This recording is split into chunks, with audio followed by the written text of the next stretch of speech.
Hello students, myself Dr. Preeti Sharma from Gyandeep Senior Secondary Public School, Shekohabad.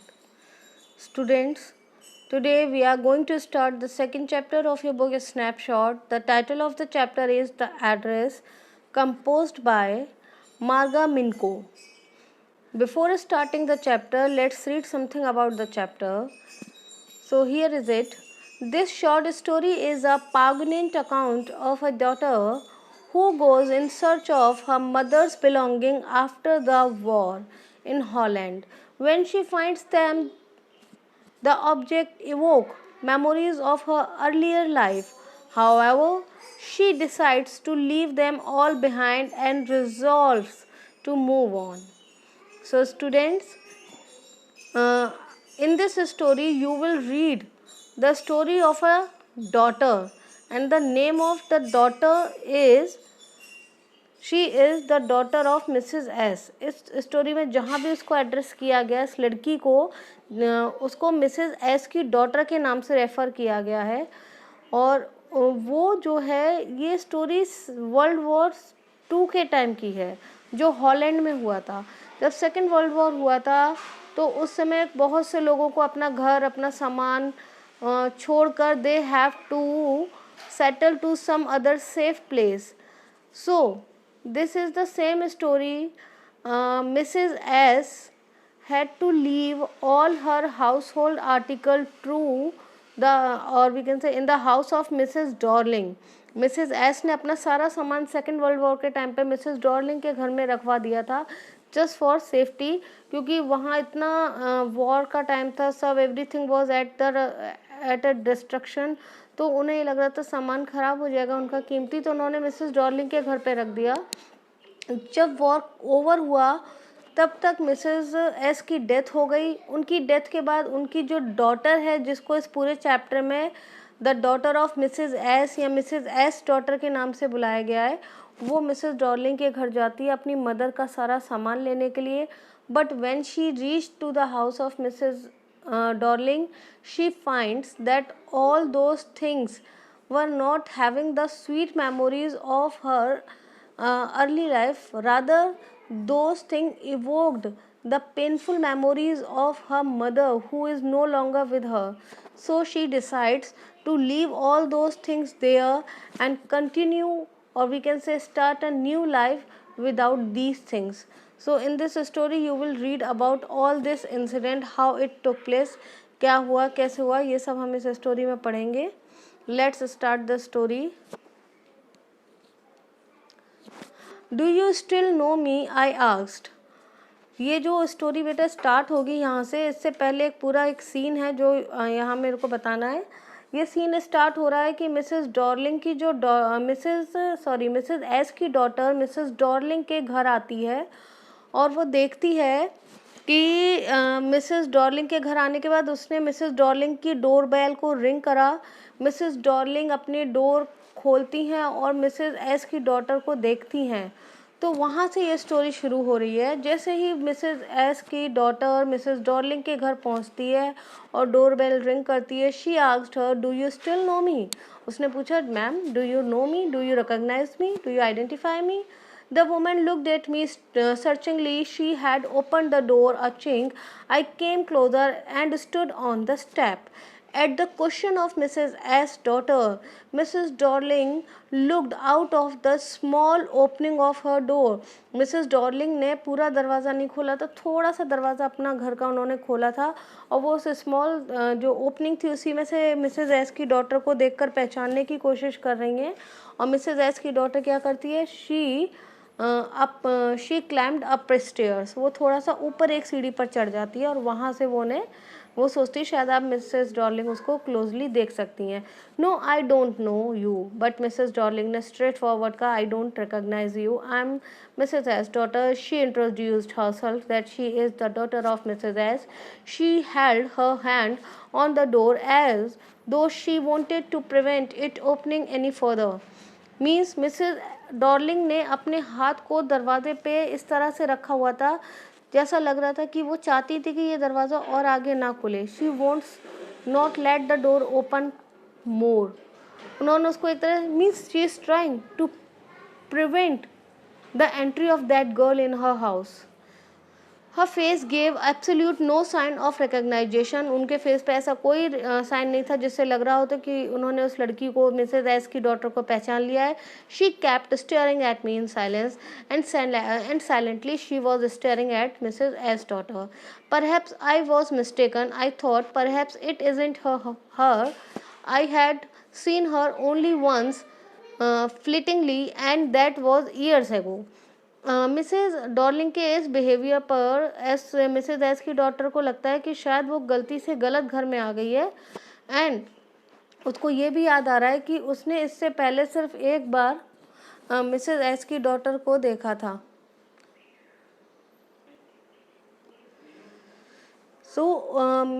उसे ये भी याद आता है कि उसने मिसेस डॉर्लिंग को सिर्फ एक बार ही देखा था इससे पहले, और वो भी बहुत छोटे टाइम के लिए. फ्लिटिंगली मीन्स ऐसे गुजरते हुए देख लिया था बहुत अच्छे से, और उस बात को भी सालों हो गए. तो हो सकता है उसको लगा मिसेस एस की डॉटर को she might have come to the wrong address and that's why the lady is not recognising her. It was most probable that I had rung the wrong bell. The girl is thinking that she might have rung the wrong bell. The woman let go of the door and stepped to the side. उसके बाद जो थी Mrs Darling, let go of the door, वो दरवाजे से चली जाती हैं और एक स्टेप टू द साइड, और अपने दरवाजे के साइड में जाकर खड़ी हो जाती हैं. She was wearing my mother's green knitted cardigan.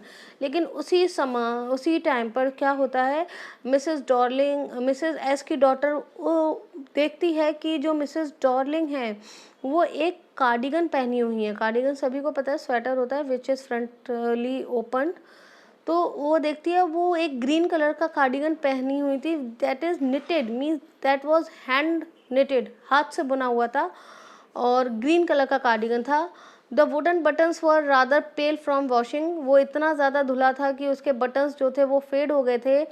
She saw that I was looking at the cardigan and half hid herself again behind the door, but I knew now that I was right. And not only the girl was looking at the cardigan, but even the lady Mrs. Darling could also see that the girl is trying to recognize this green cardigan which she is wearing. And when she noticed this thing, she tried to hide herself more perfectly. ऐसे जैसे वो चोर थी, वो किसी चीज़ को छुपा रही थी. तो जैसे उन्होंने देखा कि मिसेज एस की डॉटर इस कार्डिगन को देख रही है, तो उन्होंने अपने आप को और ज़्यादा छुपाने की कोशिश करा. But till then the girl is sure that he has come to the right address. Means क्या है, ये जो स्टोरी है ना थोड़ी यहाँ पे अनक्लियर हो रही है, क्योंकि इसके पीछे स्टोरी ये है कि वो लेडी यानी मिसेस डॉर्लिंग जो कार्डिगन पहनी थी ग्रीन कलर का, that was the cardigan of Mrs S daughter. Mrs S की डॉटर की जो मदर थी, जो उनकी मदर है उनका कार्डिगन था, और मिसेस एस की डॉटर ने उस कार्डिगन को बहुत इजीली रिकॉग्नाइज कर लिया. उस कार्डिगन को देखते ही उसे समझ में आ गया कि ये वही लेडी हैं जिनके घर पर वो आई अपनी मदर का पुराना सामान लिए हुए, क्योंकि ये उस लड़की की मदर का पुराना कार्डिगन पहने हुई थी. अब उस लड़की को, मिसेज एस की डॉटर को ये कंफर्म हो गया that she is right. Well you knew my mother, I asked. तो उसने सीधे मिसेज डॉर्लिंग से क्वेश्चन पूछा, क्या तुम मेरी मदर को जानती थी? Have you come back, said the woman. I thought that no one had come back, only me. तो जैसे ही उस लड़की ने, मिसेज एस की डॉटर ने पूछा कि तुम मेरी मदर को जानती थी, तो मिसेज डॉर्लिंग ने उससे क्वेश्चन पूछा, हैव यू कम बैक, तो क्या तुम वापस आ गई? तो उस लड़की ने आंसर दिया, मिसेज एस की डॉटर ने, उसे लगता है कि कभी कोई एक बार जाने के बाद वापस नहीं आता. यहाँ वो रेफ़र कर रही है अपनी डेड मदर को. मीन्स वो अगर कभी वापस नहीं आई जाने के बाद, तो वो यही कह रही है मेरे हिसाब से तो कोई जाकर वापस नहीं आता, ओनली मी, केवल मैं ही हूँ जो एक बार गई थी और वापस आ गई. A door opened and closed in the passage behind her. A musty smell emerged. I regret I cannot do anything for you. लेकिन इसी बीच में क्या हुआ, मिसेस डॉर्लिंग के पीछे से एक दरवाज़ा खुला. मीन्स वो तो अपने घर के मेन डोर पर खड़ी थी और शायद एक अंदर का दरवाज़ा जो किसी रूम में जा रहा था वो एक डोर खुला, अ मस्टी स्मेल इमर्ज, और जैसे ही वो दरवाज़ा खुला एक बड़ी ही मस्टी कहते हैं गंदी वाली जो स्मेल थी वो वहाँ से निकल कर आई। I regret I can not do anything for you. Mrs Darling ने मिसेस एस की डॉटर को कहा, I am sorry I can't do anything for you now. उन्होंने कहा अगर तुम यहाँ किसी उम्मीद से आई हो मैं तुम्हारी कोई हेल्प नहीं कर सकती हूँ। I have come here specially on the train, I wanted to talk to you for a moment. Mrs S की डॉटर ने कहा मैं बड़ी मुश्किलों से ट्रेन से यहाँ तक पहुँची हूँ, and my only aim is to have a small talk with you. It is not convenient for me now, said the woman. I can't see you another time. तो उस लेडी ने मिसेस डॉर्लिंग ने S की daughter को कह दिया कि this time is not convenient for me, I can't talk to you this time and I can't see you other time. उसने ये तक कह दिया कि शायद मैं आगे भी तुमसे कभी मिल नहीं पाऊंगी। Means she is trying to avoid this girl, she did not want to talk this girl any more because she knew who knew? Mrs. Dorling. Mrs. Dorling knew that the girl has come to fetch all her things back, and Mrs. Dorling is a greedy lady. She does not want to return all those things. That is why she is trying to avoid this girl. So, what happened next? She nodded and cautiously closed the door as though uh, no one inside the house should be disturbed.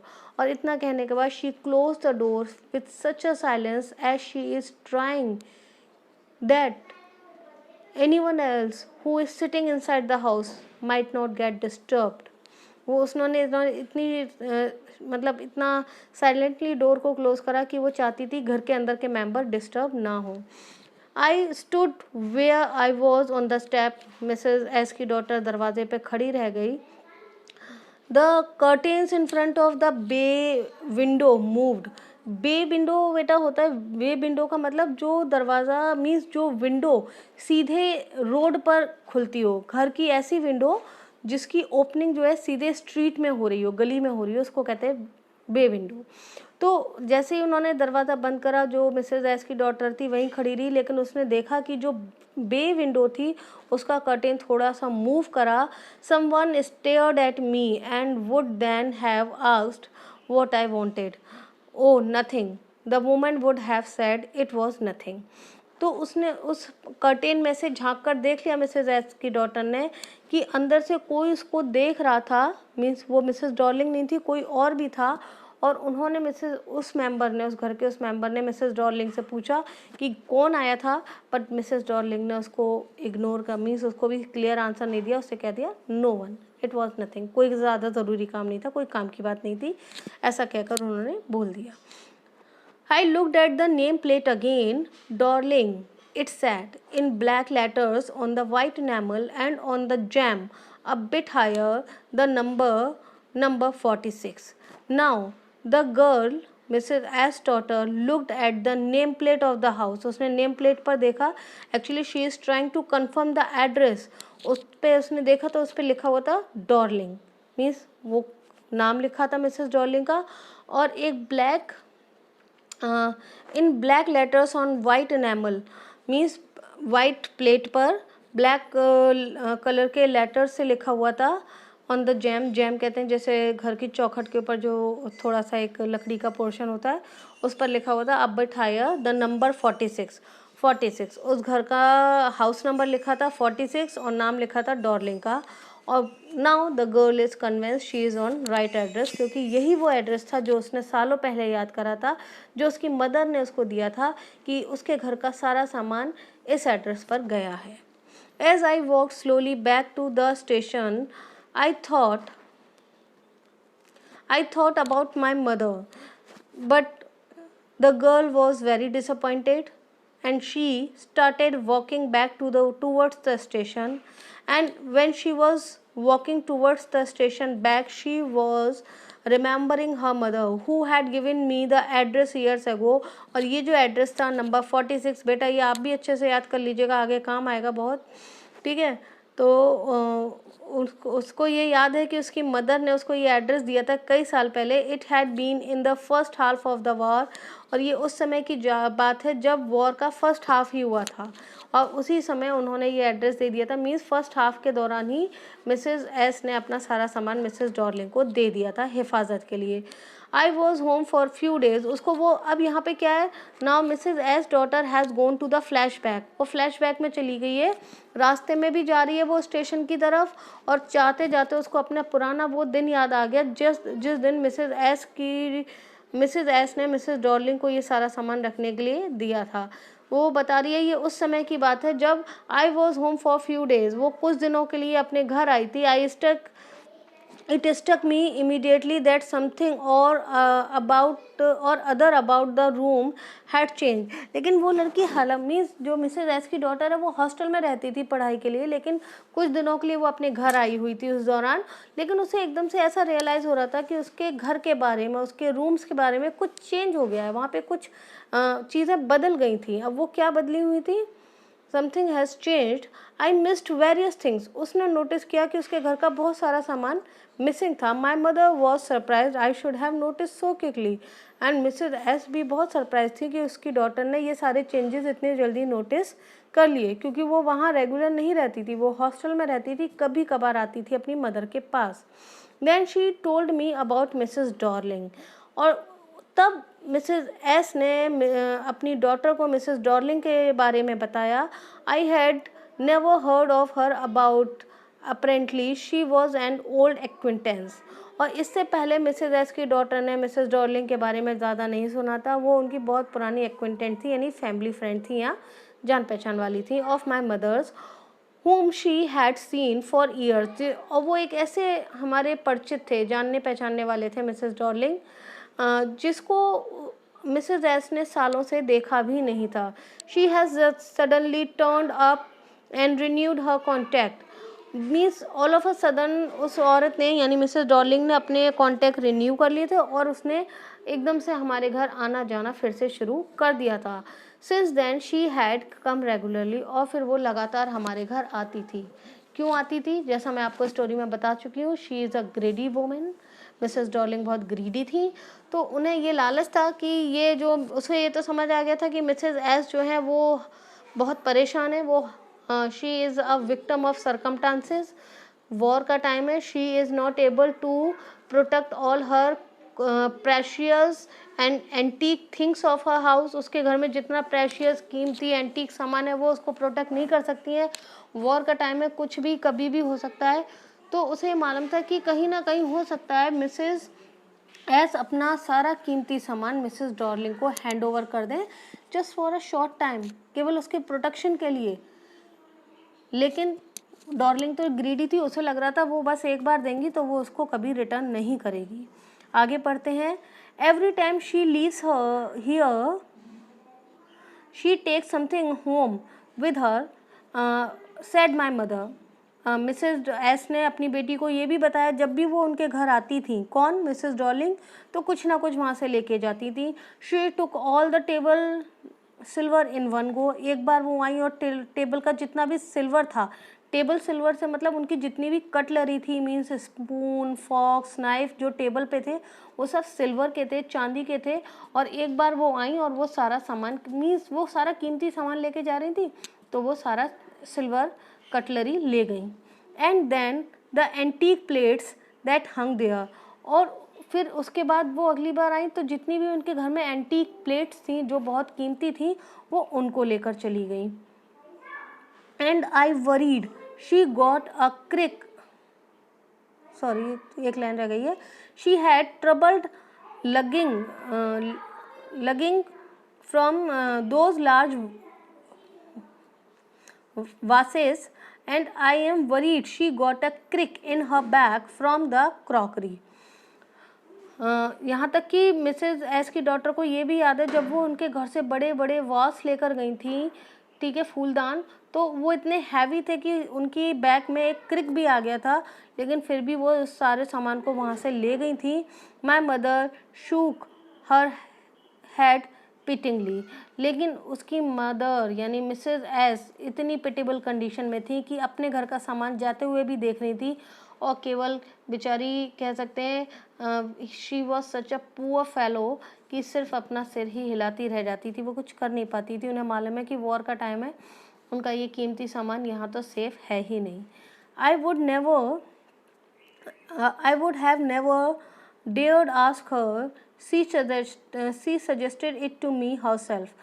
Mrs S की daughter ने कभी खुद से इस सारी बातों के बारे में उनसे नहीं पूछा था, बल्कि उन्होंने खुद ही उसको ये सब बताया था। शी इवन इंसिस्टेड, यहाँ तक कि उन्होंने इंसिस्ट भी किया था, she wanted to save all my nice things. उन्होंने ये भी बताया था कि वो ये सब इसलिए कर रही हैं ताकि वो सारे अच्छे कीमती सामान को बचा सकें। If we have to leave here we shall lose everything she says. और मिसेज एस ने ये भी बताया कि अगर वो सब कुछ यहाँ छोड़कर चले जाएंगे घर बंद करके अपने आप को वॉर से प्रोटेक्ट करने के लिए, then she threatens that they may lose all their things. उनकी सारी चीज़ें वो खो देंगे, इसलिए वो उनको प्रोटेक्ट करने के लिए उन्हें मिसेज डॉर्लिंग को दे रही थी। Have you agreed with her that she should keep everything? I asked. तो मिसेज एस की डॉटर ने अपनी मदर से ये भी पूछा, क्या आपने उनसे ये पूछ लिया था कि वो सब सामान अपने साथ रखेंगी? As if that's necessary my mother cried. उसकी मदर ने कहा कि अगर ज़रूरी होगा तो वो सारा ही सामान ले जाएंगी। It would simply be an insult to talk like that. और बल्कि उन्हें तो ये लग रहा था, मिसेज एस को तो ऐसा लग रहा था कि जैसे मिसेज डॉर्लिंग ये सारा सामान उनसे ले जाकर उनकी हेल्प कर रही हैं। तो उन्हें तो ये भी लगा कि अगर वो मिसेज डॉर्लिंग से ये पूछ लेंगी कि क्या आप हमारा सारा सामान ले जाएंगी, तो एक तरह से वो मिसेज डॉर्लिंग की इंसल्ट करेंगी। And think about the risk she is running each time she goes out from the door with a full suitcase और बैग। बल्कि उन्होंने तो अपनी बेटी को इतना कहकर भी डांट दिया कि तुम एक बार उस रिस्क के बारे में तो सोचो जो मिसेज डॉर्लिंग ले रही हैं। वो हर बार यहाँ आती हैं और इतना भारी एक बड़ा सा सूटकेस भरकर सामान ले जाती हैं। तो एक तरह से she was such an lenient lady, she was such an simple and innocent and very fair lady कि उनको ऐसा लग रहा था कि मिसेस डॉर्लिंग तो एक तरह से उनकी हेल्प कर रही हैं। वो उनके इंटेंशन को नहीं समझ पा रही थी कि मिसेस डॉर्लिंग एक ग्रीडी लेडी है और उनका सारा सामान एक तरह से ले जा रही हैं, वो उसको कभी भी रिटर्न नहीं करेंगी। My mother seemed to notice that I was not entirely convinced. She looked at me reprovingly, and after that she spoke no more about it. Mrs S को ये बहुत अच्छी तरह से दिख गया था कि उनकी बातों से उनकी बेटी कन्विंस नहीं हुई है, लेकिन इसके बाद उन दोनों में यानी उन दोनों मदर एंड डॉटर में इस बारे में ज़्यादा बातें नहीं हुई। Meanwhile I had arrived at the station without having paid much attention to things on the way. और अब क्या होता है, अब ये जो स्टेंजा है इसमें वापस जो मिसेज एस की डॉटर है वो प्रेजेंट कंडीशन में आ गई। अभी तक जो कुछ हुआ वो मिसेज एस की डॉटर वो सब पुराने फ्लैशबैक में थी। वो उस दिन को याद कर रही थी जब मिसेज डॉर्लिंग उनके घर से सामान ले जाती थी और वो स्टेशन की तरफ जा भी रही थी साथ साथ। अब वो स्टेशन आ जाती है और वो प्रेजेंट में आ जाती है। Meanwhile I had arrived the station. ये सब सोचते सोचते पुरानी यादों के बीच में मिसेज एस की डॉटर स्टेशन पहुंच गई विदाउट पेइंग मच अटेंशन। और उसने रास्ते में उन चीज़ों की तरफ ज़्यादा ध्यान दिया ही नहीं जो रास्ते में पड़ी, चाहे वो स्ट्रीट थी, स्टॉल्स थी, पीपल्स थे, जो भी थे वो उनके ऊपर उसने ज़्यादा ध्यान नहीं दिया। I was walking in familiar places again for the first time since the war. क्योंकि वॉर ख़त्म होने के बाद पहली बार वो अपनी उन पुरानी फैमिलियर प्लेसेस से, उन पुरानी जानी पहचानी सड़कों से, गलियों से, रास्तों से फिर से गुजर रही थी जिनसे वो पहले होकर गुजरा करती थी।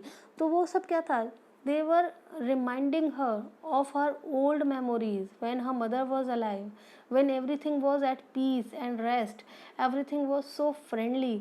तो उसको वो समय की याद दिला रही थी which was giving her a kind of pain. So the girl decided not to pay much attention on those things. And what happened? But I did not want to go for since the war, but I did not want to go further than was necessary. I did not want to upset myself with the sight of the street and houses full of the memories from a precious time. ठीक है, वही बात है, वो अपने आप को उन सारी चीज़ों को देखकर उस प्रेशियस टाइम की मेमोरीज से हर्ट नहीं करना चाहती थी. इन द ट्रेन बैक, अब सीन शिफ्ट हो जाता है, वो स्टेशन पहुंच गई और ट्रेन में अपनी सीट पर बैठ गई. तो वो कहती है जैसे ही वो ट्रेन में अपनी सीट पर बैठी, back I saw Mrs Darling in front of me again. उसने फिर से मिसेस डॉर्लिंग को अपने सामने देखा. एक्चुअली यहाँ वो अपनी इमेजिनेशन को बता रही है. मिसेस डॉर्लिंग तो अपने घर में है जिन्हें वो वहाँ छोड़ आई है 46 मार्कोनी स्ट्रीट. वो यहाँ पर बात कर रही है अपनी इमेजिनेशन की. जैसे ही वो ट्रेन में बैठती है तो उसको लगता है कि मिसेस डॉर्लिंग फिर से उसके सामने आके बैठ गई हैं as I had the first time. और वो उनको उसी अपीयरेंस में देख रही है जिस अपीयरेंस में उसने मिसेस एस की डॉटर ने मिसेस डॉर्लिंग को सालों पहले पहली बार देखा था. ठीक है. I met her, it was the morning after the day. अब फिर से वो फ्लैशबैक में पहुंच गई. वो उस दिन को याद कर रही है जब उसने पहली बार मिसेस डॉर्लिंग को देखा था. वो कह रही है कि वो मॉर्निंग का टाइम था after the day my mother had told me about her. जिस दिन उसकी मदर ने मिसेस एस ने अपनी डॉटर को मिसेस डॉर्लिंग के बारे में बताया था, उसी दिन के अगली सुबह की बात है जब मॉर्निंग का टाइम था. और फिर क्या होता है आगे उन्होंने बताया है. I had got up late, वो उस दिन नींद से थोड़ा देर से जागी थी. एंड कमिंग डाउन स्टेयर, और वो सीढ़ियाँ उतर कर नीचे आ रही थी अपने बेड से. I saw my mother about to see someone out. तो उसने देखा कि उसकी मदर घर के बाहर किसी खड़े हुए को देख रही थी. A woman with a broad back. और उसने देखा तो उस समय वो उस औरत का फेस नहीं दिखाई दे रहा था, उसका बैक दिख रहा था. And that was a broad back. उसका जो बैक था यानी पीठ थी काफ़ी ब्रॉड थी, चौड़ी थी. तो उसको फर्स्ट सीन वो याद है जब उसने मिसेस डॉर्लिंग को देखा था. There is my daughter said my mother. जैसे ही उनकी डॉटर नीचे आई तो उसने मिसेस एस ने उनको मिसेस डॉर्लिंग के साथ इंट्रोड्यूस कराया. She beckoned to me. तो वो उसको बड़े ही आश्चर्य से देखने लगी. The woman nodded and picked up the suitcase under the coat rack. She wore a brown coat and shapeless hat. लेकिन जैसे कि उस लेडी को यानी डॉर्लिंग को तो मिसेस एस की डॉटर से मिलने में कोई इंटरेस्ट ही नहीं था. उन्होंने सिर्फ अपना सिर हिलाया और उनका सारा कंसंट्रेशन, सारा ध्यान केवल उस सूटकेस को उठाने में था जो कोट रैक में, मीन्स घरों के बाहर एक रैक लगी रहती थी जहाँ पर वो लोग अपने कोट वगैरह हैंग करते थे बाहर से आने के बाद. तो उस जो कोट रैक में जो नीचे सूटकेस रखा था उसी को उठाने में लगा था. और उस समय उन्होंने क्या पहन रखा था, अब ब्राउन कोट. उन्होंने एक ब्राउन कलर का कोट और शेपलेस हैट पहन रखी थी. ये मिसेस एस की डॉटर को उनका अपीयरेंस अच्छे से याद है. Does she lives far away. तो जैसे ही मिसेस एस की डॉटर ने उनको इतना बड़ा सूटकेस कैरी करते हुए देखा तो उसे लगा शायद ये कहीं दूर से आई है इतना सामान लेकर. तो उसने अपनी मदर से पूछा does she lives far away, क्या ये कहीं दूर रहती हैं. The train back, okay. Does she lives far away? I asked, seeing the difficulty she had going out of the house with the heavy suitcase. जो difficulty उन्हें हो रही थी इतना हैवी सूटकेस ले जाते हुए, ये देखकर मिसेस एस की डॉटर ने क्वेश्चन पूछा does she live far away. तो मिसेस एस ने क्या आंसर दिया. In Marconi Street said my mother number 46 remember that. उन्होंने अपनी बेटी को उसका एड्रेस बताया कि वो मार्कोनी स्ट्रीट में नंबर 46 हाउस में रहती हैं और उनको साथ में ये भी कहा रिमेंबर दैट, इस एड्रेस को याद कर लो. क्योंकि मिसेस एस को पता था कभी ना कभी फ्यूचर में उनकी बेटी को जाकर ये सामान वहाँ से वापस लाना होगा, इसलिए उन्होंने उनको ये एड्रेस दिया था.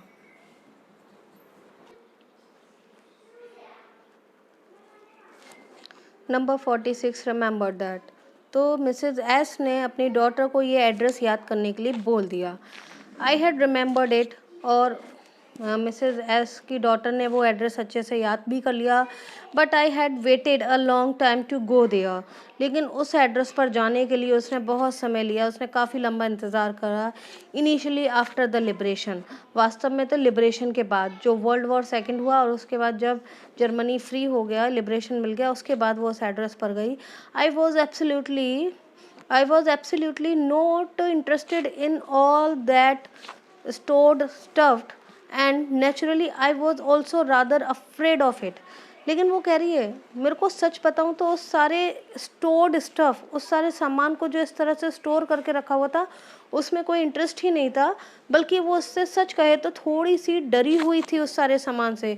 Afraid of being confronted with the things that had belonged to a connection that no longer existed. वो उन चीज़ों से इसलिए डरी हुई थी because they belong to a connection, they belong to a time, they belong to a person who no more exist in this world, which were hidden away in cupboards and boxes and waiting in vain until they were put back in their places again। वो कह रही है वो सारी चीज़ें जो boxes में बंद थी, पैक थी, और शायद इंतज़ार कर रही थी कि कब वो दिन आएगा कि वो वापस उस जगह पहुंचेंगी जहाँ से वो लाई गई हैं, which had endured all these years, जिस काम को करने में इतने सारे साल लग गए, बिकॉज दे वर थिंग्स, क्योंकि वो सारी चीज़ें थी। ये फ्रेज़ ये बहुत ही इंपॉर्टेंट है। They were things means actually they were things, they can be stored and they can be restored also. वो ये कहना चाह रही है मिसेज एस की डॉटर, ये सारी क्योंकि चीज़ें थी, they are non living things, तो जब उनकी ज़रूरत नहीं थी तो हमने उन्हें पैक करके रख दिया, और जब उनकी ज़रूरत लगी तो हम उन्हें अनपैक करके वापस यूज़ कर सकते हैं। बट अब what about the loss of those things which are living, and once they are packed they can never be reopened। Means यहाँ वो अपनी मदर को रिमेंबर कर रही है, अपनी मदर के बारे में करी। ये जो सामान था तो हमने इसको रिस्टोर कर लिया, but I can not restore my mother, I can not open any box from where I can get my mother back. This is the pain of her life, and because of this pain she does not want to confront with the things of her past। Let's read further one more paragraph। But gradually everything became more normal again। लेकिन धीरे धीरे सब कुछ normal होता गया। Bread was getting to be a lighter color। Bread lighter colour की होती गई। एक्चुअली ये एक टाइम था जर्मनी का, हॉलैंड का, जिस समय क्या होता था जब वर्ल्ड वॉर चल रहा था तो ब्रेड जो थी बहुत ज़्यादा मतलब सिकी हुई आती थी, या क्या वजह थी, तो ब्रेड के कलर डार्क होते थे। लेकिन धीरे धीरे ब्रेड का कलर लाइट हो गया और सब कुछ नॉर्मल होता गया वहाँ पर, पहले जैसा हो गया लिबरेशन के बाद। There was a bed you could sleep in unthreatened. अब एक ऐसा समय आ गया था वर्ल्ड वॉर ख़त्म होने के बाद कि आप अपने बेड पर अनथ्रेटेंडली किसी भी तरह के खतरे के बिना सो सकते हैं, वरना वॉर के समय तो सोते समय भी सबको डर लगता था, anything can happen and we are not prepared for that। And what happened next? A room with a view you were more used to glancing at each day। अब आपके सामने अपना रूम उस कंडीशन में था जिसको आप सालों से देखते आ रहे हैं या देखना पसंद करेंगे। मीन्स वो कह रही है अब धीरे धीरे सब कुछ नॉर्मल हो गया था। And one day I noticed, लेकिन तभी उसको एकदम से याद आता है, I was curious about all the possession that must still be at the address. कि वो उन चीज़ों के बारे में क्यूरियस है, उसके मन में कभी ना कभी क्वेश्चन आते ही रहते हैं उन चीज़ों के बारे में जो अभी भी उस एड्रेस पर होंगी। किस एड्रेस पर होंगी? ये एड्रेस है 46 मार्कोनी स्ट्रीट। और वो चीज़ें थी जो मिसेस एस ने वर्ल्ड वॉर के टाइम पर मिसेस डॉर्लिंग के घर पर रखवा दी थी जस्ट फॉर सेफ्टी सेक, और उन्हें ये उम्मीद थी कि वो उनकी बेटी उन्हें कभी ना कभी वापस लेकर आएगी। तो मिसेस एस की डॉटर कह रही है कि उसको उन चीज़ों की क्यूरियोसिटी हमेशा मन में रहती थी। हालांकि वो उन्हें इग्नोर कर रही थी, वो नहीं चाह रही थी उनको कॉन्फ्रंट करना, लेकिन कहीं ना कहीं वो चीज़ें उसको बार बार याद आती थी। एंड उसे लग रहा था वो अभी भी उसी एड्रेस पर होंगी। I wanted to see them, touch them, remember them. उसके मन में बार बार इच्छा होती थी वो उनको दोबारा देखे, उन्हें महसूस करे, उन्हें टच करे, उनको दोबारा देखे चीज़ों को। ये उसके मन में इच्छा बार बार आती थी, लेकिन साथ में उसको डर भी लगता था। After my first visit in vain to Mrs. Darling's house, I decided to try a second time। The daughter of Mrs. S knew that her visit has gone in vain। उसकी first visit तो बेकार हो गई, but even then she has not lose her heart। She decided to go back there once again। I asked, now a girl of about 15 opened the door to me. Now this time when she reached the house once again, second time, the door was opened by a new person. That person was a girl who was about 15-year-old. I asked if her mother was at home. और Mrs S की daughter को ये confirm था that the girl who is opening the door is the daughter of Mrs Darling. तो उसने सीधे उससे question पूछा, is your mother at home, क्या तुम्हारी मदर घर पर है? No, she said my mother doing an errand. उसने कहा मेरी जो मदर हैं वो घर के किसी काम से बाज़ार गई हैं. No matter, I said I will wait for her. लेकिन मिसेस एस की डॉटर ने कहा doesn't matter, I will wait for your mother. अब आगे की जो स्टोरी है, जो कॉन्वर्सेशन है, वो मिसेस एस की डॉटर और मिसेस डॉर्लिंग की डॉटर के बीच में कंटिन्यू करेगा. इसके आगे जो हम पढ़ेंगे वो कॉन्वर्सेशन मिसेस एस और मिसेस डॉर्लिंग की डॉटर के बीच में कंटिन्यू करेगा. आगे पढ़ेंगे कि किस तरह उन दोनों के बीच बात होती है और क्या होता है. ये सब हम नेक्स्ट वीडियो में I will share with you in next video. I will explain the further lesson in my next video. Till then, just listen the video once or twice again, and if you have any confusion, do contact me. Okay, have a nice day, students.